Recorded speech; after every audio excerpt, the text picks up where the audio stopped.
देखिए, हाल ही में ध्रुव राठी ने अपने चैनल पे एक वीडियो अपलोड किया और उस वीडियो में उन्होंने बताया कि कैसे हमारे देश में प्रोपेगेंडा चल रहा है हिंदुओं और मुस्लिमों को आपस में लड़ाने, कैसे ये सारी चीज़ें व्हाट्सएप और इंस्टाग्राम जैसे और फेसबुक जैसे ऐप से फैलती हैं सबके पास, व्हाट्सएप यूनिवर्सिटी के द्वारा सबके पास जाती हैं और ऐसे ऐसे अलग अलग तरीके से प्रोपेगेंडा फैलते हैं जहाँ पे हिंदू और मुस्लिमों को आपस में लड़ाया जा सके। यानी हाल ही में नेहा केस और पुराने टाइम पे हो चुके श्रद्धा बोलकर जैसे केस को भी उन्होंने स्टडी करके बताया कि ये सब भी कहीं ना कहीं कम्युनिटी को आपस में लड़ाने वाली चीज़ थी। पर क्या ये सब बिल्कुल सही है? क्या हमारे देश में कुछ ऐसे संगठन हैं जो हिंदुओं को मुसलमानों से लड़ाती है और उनके बीच में हेट फैलाती है? क्या सही में बजरंग दल, आरएसएस, बीजेपी और विश्व हिंदू परिषद जैसी कुछ संगठन हिंदुओं को मुसलमानों से लड़ाने का काम करती है?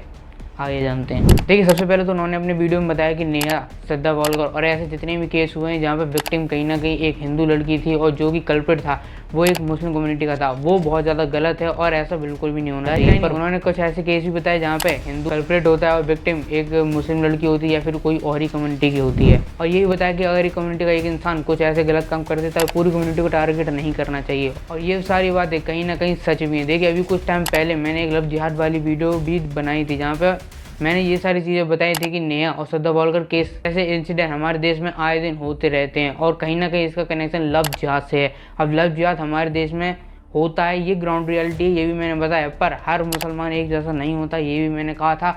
और ये भी मैंने कहा था कि ये हमारे देश की नहीं, कहीं बाहर की साजिश चलती है हमारे देश में, क्योंकि मैंने वहाँ पे उस वीडियो में, अगर आप चाहो तो ये देख लेना, उस वीडियो में मैंने बताया था कि हमारे देश में ऐसे रेड लिस्ट जारी की जाती है और ऐसे कई ज़्यादा कल्प्रिट पकड़े जाते हैं जिनके कनेक्शन कहीं ना कहीं पाकिस्तान और आईएसआई से पाए जाते हैं। यहाँ पे वो हमारे देश की मेजोरिटी कम्युनिटी की लड़कियाँ यानी हिंदू लड़कियों को फंसाते हैं, उसे शादी करने का वादा करते हैं और उन्हें कन्वर्ट कर लेते हैं शादी के बाद या उससे पहले और उनकी ज़िंदगी बर्बाद कर देते हैं। पर इन सब चीज़ों में इसका मतलब ये बिल्कुल भी नहीं है कि हर मुसलमान एक जैसा होता है, जो कि मैंने उस वीडियो में बता दिया था। और वही सब चीज़ ध्रुव राठी ने भी इस वीडियो में कही और ये भी बताया कि ऐसे कई ज़्यादा इंसिडेंट हैं जहाँ पे हिंदुओं ने भी ये सारे काम किए और ऐसे भी कई इंसिडेंट थे जहाँ पे कुछ हिंदू संगठनों ने ऐसे सब काम किए जिससे हेट फैल सके। और ये मैं बिल्कुल मानता हूँ कि ये चीज़ कहीं ना कहीं सच ही है। देखिए, इनकी बाकी वीडियो से मैं कभी एग्री करूँ या ना करूँ, पर ये पॉइंट कहीं ना कहीं सच है कि ऐसी सारी चीज़ हमारे देश में बहुत ज़्यादा चलती हैं। तो ये किसी की कम्युनिटी के हेट के कारण नहीं होता है, सिर्फ और सिर्फ जैसे ये देखिए हमारे देश में लव जिहाद होता है और इसका कनेक्शन कहीं ना कहीं आईएसआई और पाकिस्तान से है। उसकी ये प्रूफ देगी। हमारे देश में कई बार ऐसे लोग पकड़े गए हैं, मध्य प्रदेश, कर्नाटका,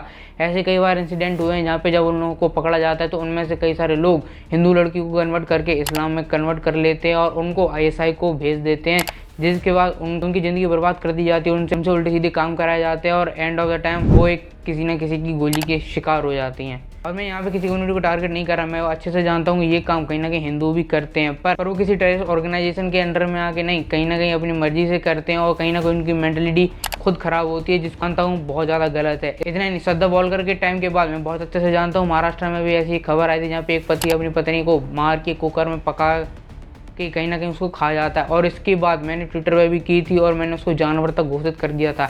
ऐसा बिल्कुल भी नहीं है कि मैं किसी की पार्टी के फंडिंग के चक्कर में किसी को हेट कर रहा हूँ और मैं कोई सोकॉल्ड अंधभक्त हूँ, इसीलिए ध्रुव राठी को अपनी पुरानी वीडियो में एक्सपोज करता रहा हूँ। मुझे इनकी जब भी पॉइंट खराब लगते हैं मैं उन्हें एक्सपोज जरूर करता हूँ, पर ये भी इतने ज़्यादा सीधे नहीं है। जब भी इनकी पॉइंट कहीं ना कहीं मुझे वैलिड लगते हैं तो मैं इनकी तारीफ करने के लिए पीछे नहीं हटता और कहीं ना कहीं जो पॉइंट थे वो मुझे कहीं ना कहीं सही लगे, पर ये भी कहीं सही नहीं है। इन्होंने जैसे कि इन्होंने अपनी वीडियो में बताया कि जब भी हिंदू एक कल्प्रिट होता है इन जैसे केसेस में, मर्डर के केसेस में, तो कहीं भी गोदी मीडिया और ऐसे कोई यूट्यूबर्स कभी भी इसके बारे में बात नहीं करते, और जो कि कहीं ना कहीं सच है। पर ये काम दूसरी तरफ से भी बहुत ज़्यादा होता है। पर ये एक एग्जांपल नहीं है, बहुत सारे हैं जिसको ये अपना मसीहा मानते हैं, जो द ग्रेट जर्नलिस्ट मानते हैं। रवीश कुमार जैसे लोग भी ऐसे ही सेम काम करते हैं और ये अकेले नहीं है, अजीत अंजुम और ऐसे कई ज़्यादा यूट्यूबर्स और कई ज़्यादा ऐसे न्यूज़ मीडिया रिपोर्टर हैं जो सारे काम हो ना हो बिल्कुल उसी तरीका से करते हैं जैसे गोदी मीडिया के लोग हिंदू कल्प्रिट को बचाने के लिए करते हैं। इतने मुंह छिपाने के लिए इसने भगवा अंगोछा बांध रखा है।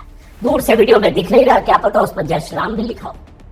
यह ऐसा कॉकटेल है जिसका सेवन करने वाले खुद को परम देशभक्त, भारत माता के सपूत और पक्के वाले सनातनी मानते। जय श्री राम का नारा, भगवा चोला, अंगोछा या झंडा इन्हें बेलगाम होने की ताकत देता है। ये दलित या आदिवासी या एससी एसटी, इनकी औकात क्या है हमारे साथ? ये तो इसी लायक है। यही सदियों पुरानी वो सोच है जिसकी गहरी जड़ें इस प्रवेश शुक्ला के भीतर भी बैठी। कोई आफ्ताब, महताब या इमरान नाम का गुनाहगार मिला नहीं कि उसके गुनाह को बड़ी साजिश के तौर पर स्थापित करने में पूरा इकोसिस्टम जुट जाता है।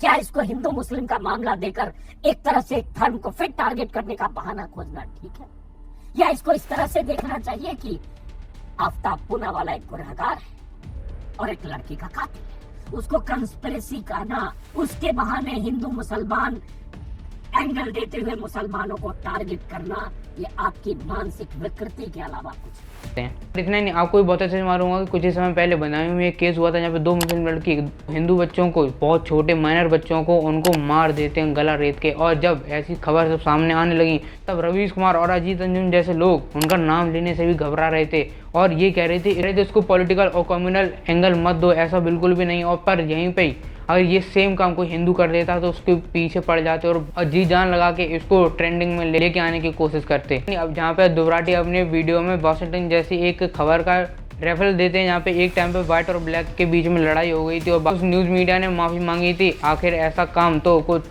ट्विटर पे बैठे हुए जुबेर जैसे लोग भी करते हैं। क्योंकि आपको बहुत अच्छे से याद होगा नूपुर शर्मा के टाइम पे भी सबसे पहले ऐसी फेक न्यूज़ फैलाने वाला खुद जुबेर जैसा इंसान था, जिसकी वजह से नूपुर शर्मा की आज तक जिंदगी बर्बाद हो। इतना ही नहीं, उसको सपोर्ट करने वाले ना जाने कितने लोगों की मौत हो गई।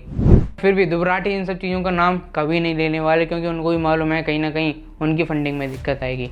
पर फिर भी दुबराटी इन ऐसे लोगों का कभी नाम नहीं लेने वाले, क्योंकि कहीं ना कहीं वो भी बायस्ड हैं किसी ना किसी के लिए, या फिर कहें किसी न किसी की पार्टी के लिए। वो भी बहुत अच्छे से जानते हैं अगर कहीं ना कहीं इनको अगर एक्सपोज करने बैठ गए तो मामला उल्टा पड़ जाएगा। इसीलिए गोदी मीडिया को सिर्फ एक तरफ की बात बताते रहो, काम चलता रहेगा। हालांकि इसका जिम्मा ज़्यादातर हम लोग पॉलिटिकल पार्टीज को दे सकते हैं, क्योंकि जैसे नेहा वाले केसेस में हुआ था उसके पिता खुद कांग्रेस पार्टी के थे, इसीलिए उन्होंने उस कल्प्रिट का नाम भी लेना पसंद नहीं किया था, क्योंकि उनके वोट बैंक खतरे में आ जाते। और ऐसा सेम काम बीजेपी के लोग भी करते हैं और बाकी लोग भी करते हैं जब कल्प्रिट कहीं ना कहीं उनके वोट बैंक का हिस्सा होता है। इन पॉलिटिशियन की बराबरी ना ही कोई कर सकता और ना ही कोई करना चाहेगा। ये लोग अपना सिर्फ वोट बैंक का ही ध्यान रखते हैं और किसी का ध्यान नहीं रखते। हालांकि आपको ये वीडियो कैसे लगे मुझे कमेंट में जरूर बताना। अगर ये वीडियो अच्छी लगी तो इस वीडियो को लाइक और चैनल को सब्सक्राइब कर लेना।